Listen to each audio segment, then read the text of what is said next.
Hey y'all, so today I am stopping by really quick. I wanted to give you my top 5 unpopular financial tips. You know, all the stuff we don't want to hear, but we really need to hear. Let's get into it. But before I get started, please be sure to like, share, and subscribe to my channel.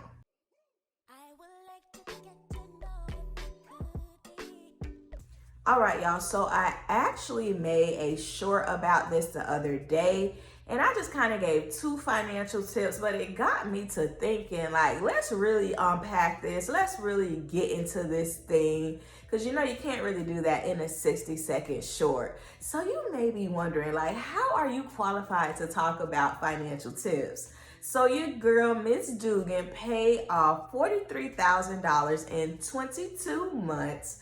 I am officially debt-free. I became debt-free in July. That means I owe nothing to no one but to love them. And that's probably not happening. But I owe nothing to nobody. So yes, your girl is debt-free. It was a long journey.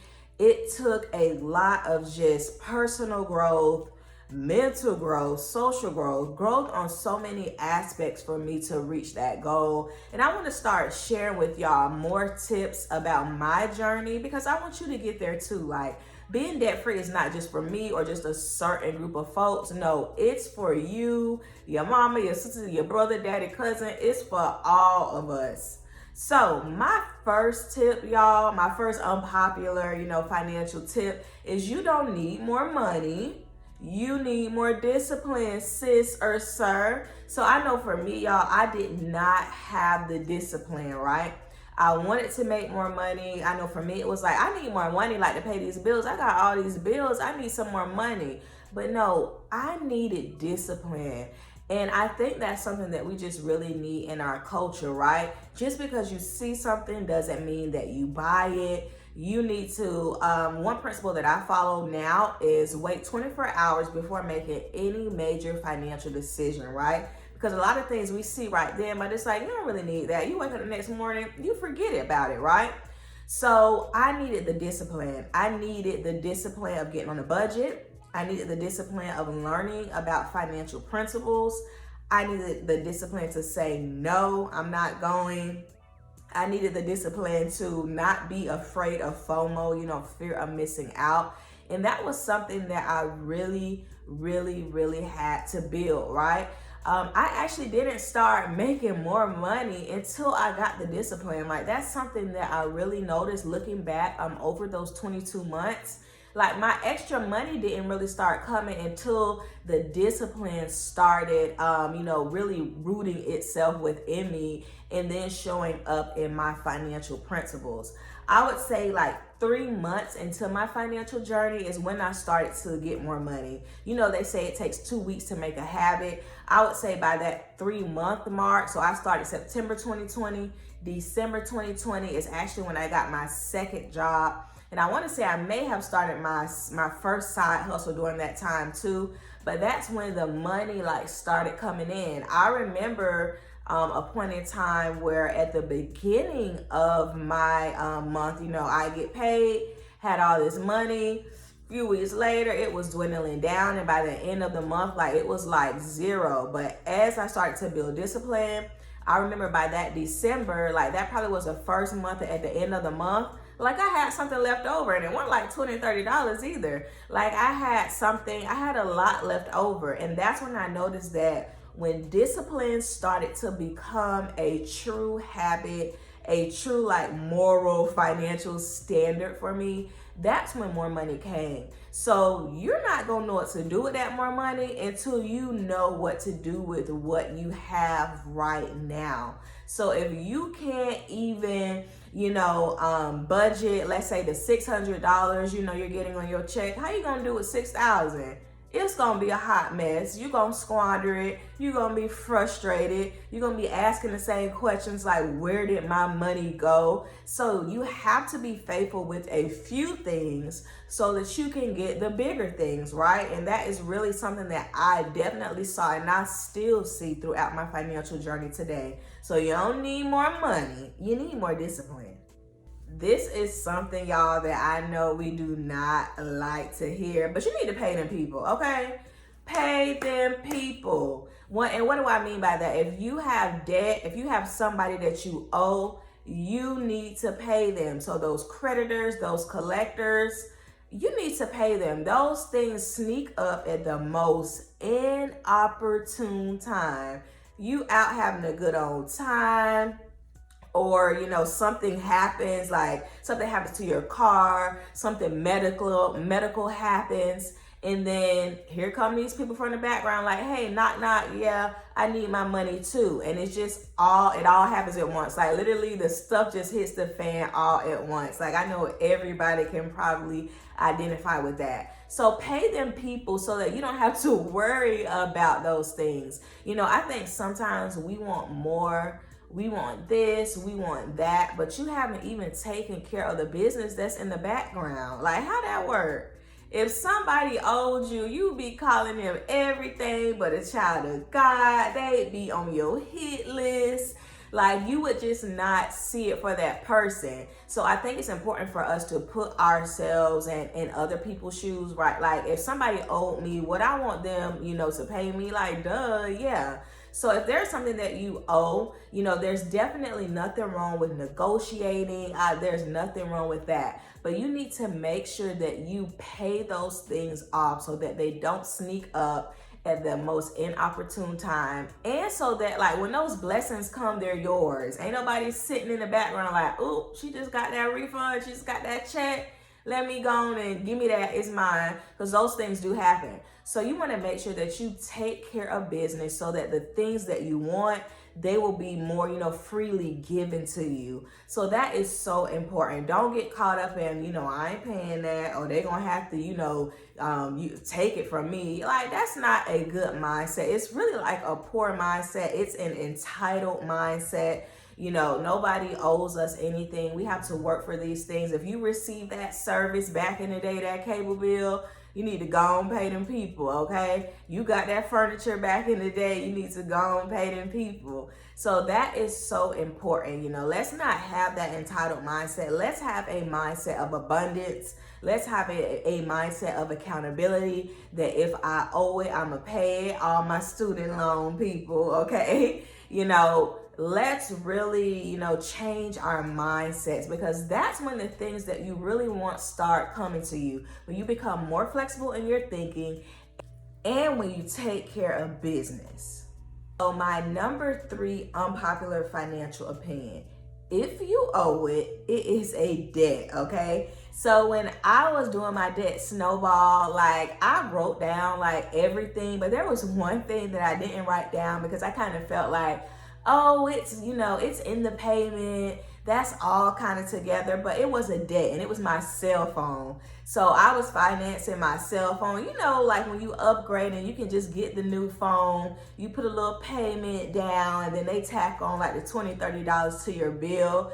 I didn't see that as a debt, but I owed on it, right? So yeah, it was a debt. So if you owe it, it's a debt. That cell phone, those student loans, I was just talking about that. Student loans are very popular. A lot of people, they just don't have any intentions on paying it. And the people that do, they just feel like bogged down. Like it's just too much to think about for some people because it's so much, right? But if you owe it, in the words of Miss Kamala Harris, it is a debt. And that is something that you need to work towards paying off. I did the debt snowball, right? So I listed my debts from smallest to largest. I was not worried about interest rates because I wasn't worried about that before when I took it out. So don't get, boggled down by that. I put my debts from smallest to largest on a sheet of paper. I wrote it down. And then that's how I started paying off my debt. So I started with the smallest. I still made minimum payments on everything else, but I really, really attacked that smallest debt with everything that I had. Once I paid it off, then I wrote that payment into the next, so on and so forth, until my snowball got a lot of traction. I was making like at least 15 to 2 grand. Sometimes it fluctuated a month on my debt. So utilize the debt snowball. Sometimes we really got to think about like, what do I owe? Because it's sometimes we have a lot of things that we forget about. So pull your credit report. You can do that for free. Pull it, look at all of those things that you owe. Make sure that you actually owe them, make sure that those totals are being reported correctly, and then write those things down. I keep mine I kept mine in my wallet, and I still keep it in there today because it's a reminder of where I don't want to go back to. So write down all your debts from smallest to largest and start paying those things off, right? Get a plan, stay on top of it. I think in our culture today, it's just like, it don't matter. I'm not paying on, nobody's paying on their student loans. Like, why would you do that? That's crazy. Like, no, you owe it. You got what you needed to get from it. Create a solid plan and start making a good fourth effort to pay those things off. I feel like once you start making the effort, y'all, when I tell you, I know for me, the blessings came. I remember I had a medical debt. It was $500. Sitting on the couch one day, got an alert on my phone, and it said that had been paid off. And I was like, no, it's not, because I just wrote that down on my debt snowball. I just made my payment on it. Like, it's not paid off. So I went to the account, and it said $0. And I was like, oh my gosh. And I called them, and it was like, yeah, it's paid. I can't tell you how it got paid. All praise to the Lord Jesus above, because I was like, oh my gosh. And there were times where checks just came, things just came. So once you get on a solid plan, you start putting forth that effort. When I tell you, you're going to see things start working out for you like you never would have imagined before. So yeah, it is scary, to not know how much you owe. It is scary to see the number once you know how much you owe. But once you start getting on a plan to paying those things off, like honestly, y'all, it became fun for me. It became a game to see how much I could pay off this month, to see how much I could put towards this. I mean, it was, I wouldn't do it again, but it was fun.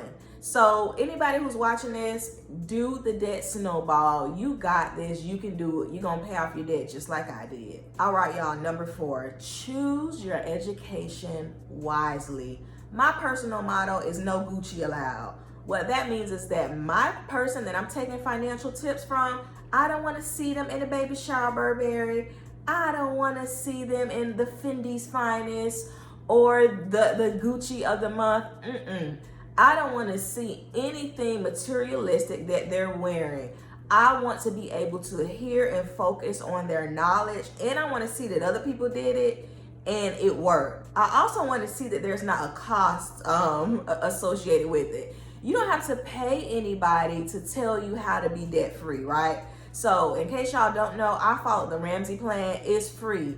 Of course, the Total Money Makeover, I did read that book. The book wasn't free, but it was $12, right? You can get it on eBay, a used copy for $4. You could probably go to your library and get it for free, right? I listened to the podcast. That was free. I took a budgeting course at my church. That was free. So me personally, I want to see that the knowledge is there. I want to see that you're not like, you need to get financially right so you can drive a Bentley like I'm driving. Like, that's not my dream. I don't want a Bentley. That's not my dream car, Like I said, I don't want to be draped from head to toe in designer. I want to really hear your education. So I'm a teacher by trade. So I was trained to be a teacher. I know all the ways how to teach something. And then I was a special education teacher. So I can teach something 4 different ways. It's going to hit everybody in the room. Yes, that's my super talent. So when I'm listening to people telling me stuff, I'm really, grading them in my head on their knowledge. And you should do the same. So no Gucci allowed when we're talking about financial principles. Can you actually hear and understand the message that person is saying? Could you teach it to somebody else? Because that means that you really, understood the message. Can you apply it to your own life, right? Or is it just something that's all the way up here? And you're like, wait a minute, I need to come down a few notches because I'm here, but you all the way up here. How am I supposed to get there? If it's all these questions in between, that is not the financial message for you, ma'am or sir. So it's really, really important that you choose your education wisely. Be aware of these scammers. Everybody got a class and they ain't trained to teach nothing. Like, what? So, please be aware of that. Education is key, most definitely. I am a lifelong learner, lifelong student, lifelong teacher, but you want to make sure that what you're taking in is, specific to you. So that is so important. Choose your education wisely, no Gucci allowed. This is my number 5 unpopular financial tip. Oh, I'm a little scared to say this one, y'all. This might offend some people, but I'm gonna say it. Afterpay is not your friend. I know those 4 easy payments, you feel like, oh, thank you, Lord. You broke it down just for me. No, ma'am. This is not meant to bring out your best financial self. It's actually banking that you're going to bring out your worst financial self, and you're going to have to pay all this interest. Stay away from the Afterpay. If your Afterpay balance is higher than your emergency fund, higher than your kids' college fund, higher than your retirement, that is an indicator that this is not a good thing, right? It's really meant to kind of soothe that I want it now, that toddler, that's in us when we see something and it's like, oh, you mean I can get that now and I just gotta pay just this one payment? Sure, give it to me. Leave it alone, folks. Take it from me personally. I remember I didn't do the Afterpay, but I did like the PayPal credit thing. It's basically like the same thing. Y'all, that was gonna be the death of my financial self. I remember when I paid that off, I closed it immediately because I was like, see, I'm not strong enough for that stuff. I had a whole balance of Fashion Nova, had a flight ticket, and then I think I had something else on there. And it's just so easy, to tell yourself, oh, I'm gonna pay that off. It's not gonna take me 4 payments, and girl, you actually on the 5th one, and they done charge you all this interest. Like, yeah, no. And then if you make 1 late payment, they report to your credit bureau immediately, and there goes your credit. All in the dumps thanks to a shirt that you did not need. So Afterpay is not your friend. If you can't afford it, it's okay. Save up the money to get it, right? Especially for these, more materialistic things, right? I was, an online shopper, and those were things that I did not need. So I know for me, I don't play the Afterpay game. If I ain't got the money, guess what? I ain't buying it, or I'm going to make a sinking fund so that I can save it, and then I can just get what I want. And guess what? Just give me my receipt. That's all. I don't need nothing else. You don't need to call me. You don't need to send me an email. You don't need to send me a text about it's due. No, I paid it and it's done. And that is just like that peace of mind, y'all, to know that I paid it and I'm done. I just did it for my washer and dryer. Swiped my debit card, did what needed to be done. And the best feeling was that when they dropped that thing off, baby, they weren't gonna be calling me about nothing. You don't need to tell me about no payment. No, I'm done, sir. Thank you. So it's so important, y'all. Please don't get caught up in this Afterpay game. It is dangerous. Some of it is just really predatory. So be aware of these things, y'all. Now, if you want to hear more about my financial journey, be sure to click one of the videos here or here. Bye.